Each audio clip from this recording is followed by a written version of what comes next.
शौहर फिरोज खान जिस्मानी तशद्दुद करते हैं, नफ्सियाती मसाइल का शिकार हैं और बेवफाई कर रहे हैं। इस हद पर आ गए हैं कि ब्लैकमेलिंग करने लगते हैं। ये संगीन इल्जाम लगाने वाली कोई और नहीं, टीवी आर्टिस्ट फिरोज खान की शरीके सफर अलीजा हैं। कहती हैं कि 4 साल शादी को हो गए, लेकिन ये अरसा किसी खौफनाक अजाब से कम नहीं रहा। इस दौरान वो जिस जहनी और जिस्मानी अजियत से दो चार हुई, उसने उन्हें फैसला कुन मोड़ पर ला खड़ा किया।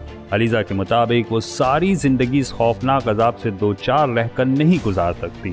अलीजा का तो यहाँ तक कहना है कि वो अपनी बेटी और बेटे की परवरिश पुरतशद्दुद माहौल में नहीं कर सकती। दिलचस्प बात यह है कि चंद दिनों पहले फिरोज खान और अलीजा ने इंस्टाग्राम पर एक दूसरे को अनफॉलो कर दिया था और अपने सोशल मीडिया अकाउंट से एक दूसरे की तस्वीर और वीडियोस भी हटा दी थी। कहानी में दिलचस्प मोड़ ये भी आया कि फिरोज खान ने बच्चों से मिलने के लिए कराची की मकामी अदालत से रुजू किया, लेकिन अब उन्हें अदालती इजाज़त के बगैर बच्चों से मुलाकात करने से रोक दिया गया है।